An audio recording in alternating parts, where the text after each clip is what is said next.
Hello everyone and welcome to tonight's How To Academy event. Shortly joining us on stage is Chris Patten and Matt Frei. Chris is currently serving as Chancellor of the University of Oxford, but he was previously chairman of the Conservative Party and also the last governor of Hong Kong. Chris is joining us on stage to share his unprecedented insight into negotiating with the Chinese government and also reflect on the new superpower's role on the world stage.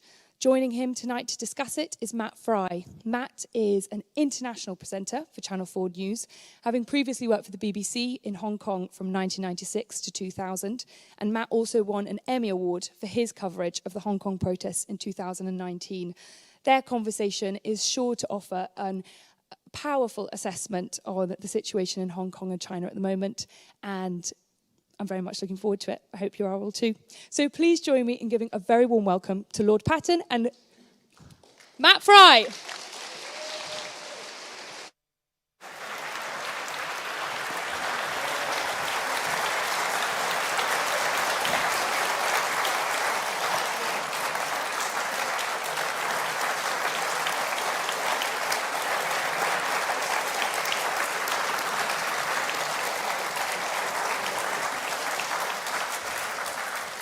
Lovely to see you all. Thank you very much for coming. I'm going to sell you a book for you, Chris. This is a really wonderful book. It made me very nostalgic because I was in Hong Kong for 4 years and we overlapped for a year. And a friend of mine once told me that if you want to terrify a politician or an ex-politician who's written a book, you put lots and lots of little yellow sticky things on the pages. And the politician is delighted that you've read the book and terrified that you've read the book. Anyway, this is a great book. And I just want to start off by saying, and maybe you would disagree with this description, that you, when you became governor of Hong Kong, you were the accidental governor, weren't you? It was not supposed to happen. Can you talk us through? Yeah, I will. That. One of my youngest daughter, who was an actress, who was educated in Hong Kong, did all her secondary schooling, and is the best educated of my kids, actually. Went to Cambridge, where she pretended to learn modern languages and actually acted. She's given up now because she's married to an actor and she's become a child therapist. Anyway, she was saying the other day to me that all of us have one or two lines that we remember from Shakespeare or from poetry. And she said that she thought the one that was most suitable for me was from As You Like It, when Duke Senior is overthrown by his younger brother and has to go into exile in the forest of Arden, rather than being in court, lying under the trees and watching the deer. And he says at one point, "Sweet are the uses of adversity." And I've always thought of that I was bloody lucky that I lost my seat in Bath in 1992 in the election. And instead of, which John Major had intended to do, instead of being made Chancellor of the Exchequer and having the opportunity of spending my life as Norman Lamont,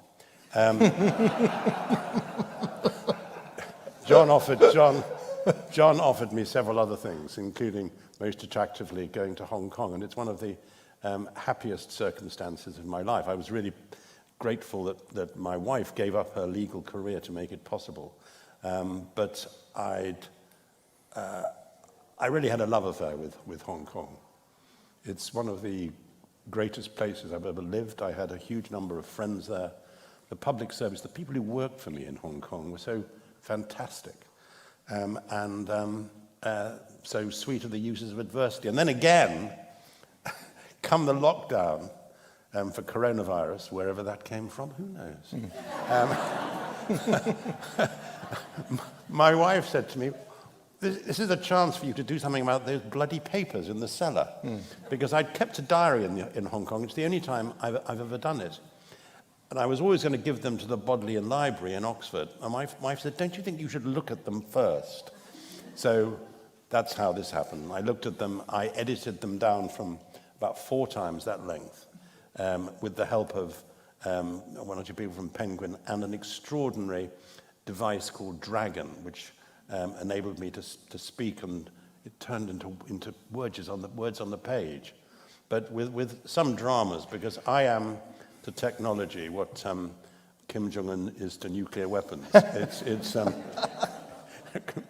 So I needed my family and wife and children and grandchildren to help me with that. Anyway, I was lucky. But there's a bit here, I think in the first few pages, where you describe having, talked about the job before actually taking it up.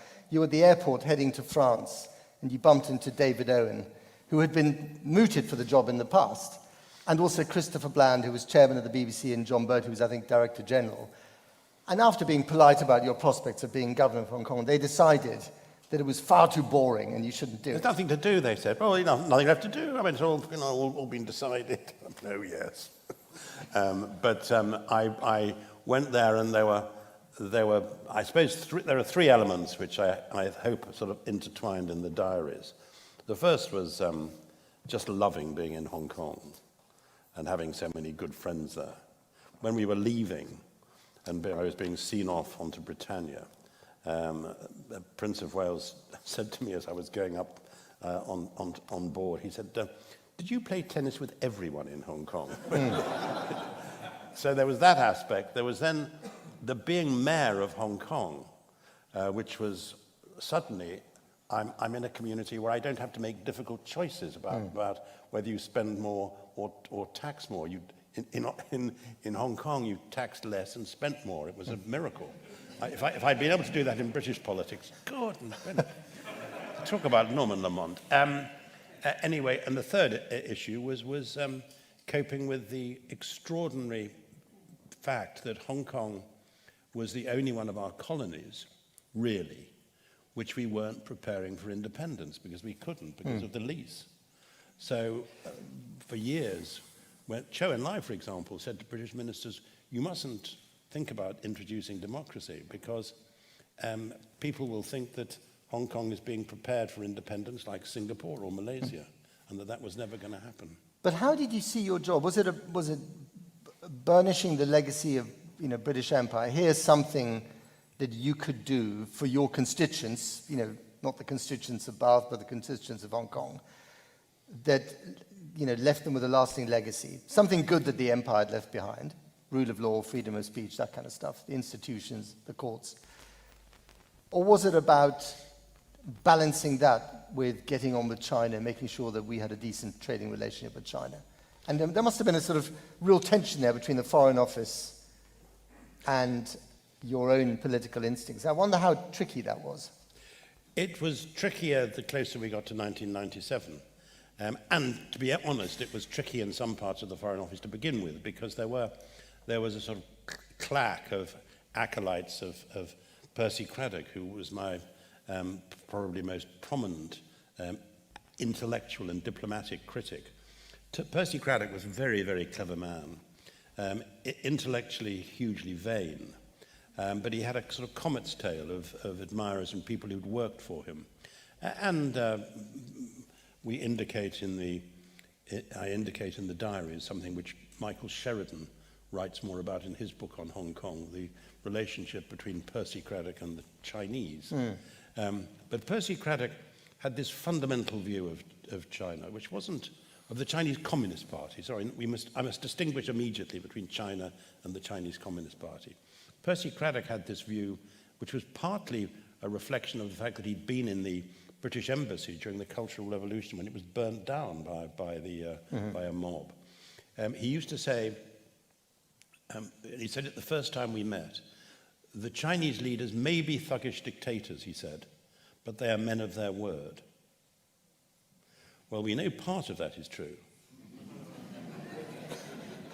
And his argument was always, if you do a deal with them, they'll stick to it. He also, I think, in a way, this is a bit like Beijing goons now. He thought about Hong Kong, not about Hong Kongers. And also thought, as some did in the Foreign Office, not just that kowtowing to China was the only way you could do business with them, something which is demonstrably not true, but he also thought that you shouldn't get the people of Hong Kong involved in deciding their own future and their own thing. I tell the story in there which I'd forgotten about until I was locked down reading, of going to a mental hospital, which was in a terrible, dilapidated condition in the New Territories, and I was very keen to rebuild it. The wards were in sort of Nissen huts outside the old building, and you walk down a sort of sentier, sort of alley between these Nissen huts, and each one had a barbed wire fence around it. And I'm walking down, and somebody is shaking the wire and calling out to me. And to the horror of the comet's tail behind me, I wandered over to the wire. And it was a very Chinese guy, I suppose mid-40s, in a three-piece suit, who said to me, Governor, he said, oh, Pang Ting Hong, he said, Pang Ting Hong. He said, could you answer me a couple of questions? So I said, yes. So he said, would you argue that Britain was the oldest democracy in the world? And I said, well, some people say that. So he said, and would you agree with me that China is the last great communist tyranny in the world? And reaching for my diplomatic speak, I said, well, I've certainly heard people make that contention. So he said, well, could you tell me then, he said, how it is that the oldest democracy in the world is handing over Hong Kong to the largest communist tyranny without ever asking the people of Hong Kong what they think? And that was the heart of the moral dilemma. And for people like Percy Craddock, it wasn't really an issue. This was realpolitik, that was the sort of thing the Colonial Office used to worry about. But we had to have this big relationship with China, sort out the problems of the world. Great Britain playing a part in the world. We didn't have any relationship with China that was as big as our responsibility for Hong Kong, which when we left was 19% of China's GDP. So all that was going on in the background, and also the sheer stupidity of thinking you could only do business with China if you never had an argument with them. And how long did it take you to really understand that the people of Hong Kong, had a voice in this and wanted to be heard? I mean, was that you must have had that idea before you got on the plane, but when you got there, when did it really sink in that these were, 6.5, 7 million individuals who deserve to be heard? There was one particular political point, and there was a more general point. The political point was this. My predecessor and his colleagues and the Foreign Office had done a secret deal with China about the establishment of the Court of Final Appeal, replacing the judicial work of the Privy Council. And they'd done this secretly with China, and then produced, as they had to, the legislation in the Legislative Council. And the Legislative Council turned it down. Every bloody lawyer in Hong Kong was against it, was shredded. And I thought to myself, we can't possibly do business like this. It's just impossible. And the Chinese were really, really angry about it, continually. We might come back to that later. So I knew that this wasn't a system that worked, and that I didn't want to be seen as Beijing's man in Hong Kong, or even London's man in Hong Kong. I wanted to be seen as the representative of Hong Kong to London and the representative of Hong Kong to Beijing as well. The second thing which always occurred to me was how bloody patronizing some people were about Hong Kong. Those people, usually with a British passport in their back pocket, very often businessmen, who would say, of course, nobody's here interested in anything except making money. The idea that they're interested in politics is absolute rubbish. So we expanded, for example, education. We expanded higher education. People were seeing what was happening in Taiwan and South Korea and elsewhere in Asia. We were encouraging them to read all the classics about open societies and democracy and political development, and then saying, but they're not interested in politics at all. And you know better than I do how wonderfully argumentative people are. No, we heard that attitude all the time. They're only interested in the money, they're not in politics, which is blatant nonsense. And the only people who ever told me that were basically, British businessmen, and some of whom had been there for a very long time and should have known better, and Chinese officials. And my brother's ex-father-in-law, who was a Brit, worked for the Shanghai Bank, Hong Kong Shanghai, and he hated you, Chris. I'm sorry to say. I'm sure there's some of them. That's not the reason why they got divorced, I have to say, but close. So, no, I remember one old buffer from the Surrey Hills or the Highlands, who'd been in Hong Kong for years, at a lunch that I was at in the Hong Kong Club, denouncing Martin Lee. Mm. And he said to me, "Why don't you tell him to go back to China where he belongs?" But Martin Lee, I mean, the story of Martin Lee is extraordinary because I don't know if he's still in jail. I think he was given 10 months last year, is that right? Yeah, and Margaret Ong. But he was always accusing the British government at the time of selling Hong Kong down the river for trade deals. Yeah. Yeah. Was any of that true?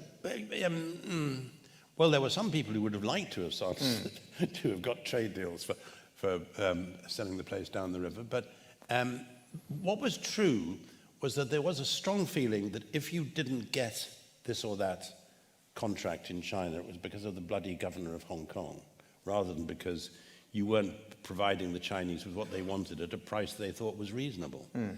And if you look at the figures, I mean, I put them somewhere. I think I put them in an earlier book I wrote about Asia and Hong Kong and the West, called East and West, which is now, I think it's not remained in, because I was signing some the other day, but I wrote it a long time ago, and I gave the figures in there, which showed that under my predecessor, not because of him, none of this is post hoc propter hoc, as we would say at Oxford, under my predecessor, where there was every attempt made to get on with China and not to have arguments, our exports to China actually declined. Under the triple violator, the exports to China went up faster than any other OECD country. So the only thing I thought you could actually take from that was there wasn't actually a mechanistic relation between doing what China told you to do and then getting trade deals. But still, people still behave as though that was true. I'm hoping that your wife calls you the triple violator when you don't do the washing up. Of course. Quadruple. How many days in the week are there? Exactly. No, she was very good. There was one. I shouldn't perhaps say this, but there was one thing they called me, which involved some of President Clinton's alleged practices, and they used to talk about me in relation to those practices. And Lavender had to explain to me what it was all about. Okay. What was your measure? How did you define to yourself your measure of success, what you wanted to achieve when you got there? Well, what I wanted to achieve was to ensure that Hong Kong continued to be stable economically, that we made some progress in reducing the undoubted social and economic inequities in Hong Kong, that we kept the public on side as much as possible, and that we managed to create a situation in which people would think that even if we hadn't done brilliantly, that we'd sort of done our best over the years. Max Hastings, who's a great luncher and wonderful at historical similarities, said when I had lunch with him before I went to Hong Kong that he thought it was 50-50 whether I would leave in Britannia or in a helicopter from the roof of Government House. And so I always had that in my mind. And in fact, I was delighted. We left with people cheering us and saying thank you rather than booing and saying how pleased they were we were going. So there was a sort of last night of the Poms feeling about it, as Barry Humphries would have put it. I think people understood at the end that we hadn't made too bad a fist of it. Nobody would try to justify the way we'd acquired Hong Kong. It was appalling. But over the years, we had given. It's one of the stupid things about this administration, which is in Beijing, which we're supposed to admire as brilliant. This refusal to accept that history is anything other than the narrative which the party constructs. It's called historical nihilism. And they've decided in the textbooks, which kids are having imposed on them from the age of 6, they've decided that Hong Kong was never a colony. It was an occupied territory. Okay. So leave aside what Jiang Zemin said when he came in 1997 about resumption of sovereignty, and so leave all that one on one side. Occupied territory. Occupied by whom?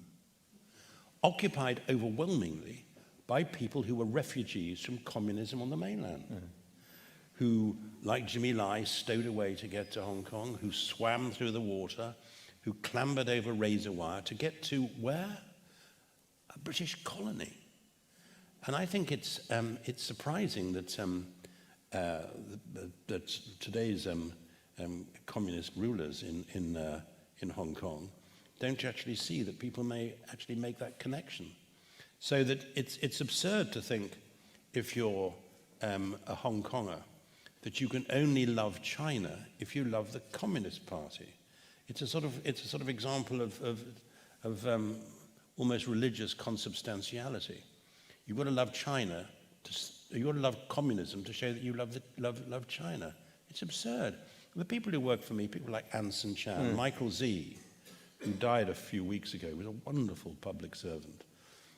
They were Chinese. They were great Chinese. They were great Chinese patriots. But they didn't like the Communist Party.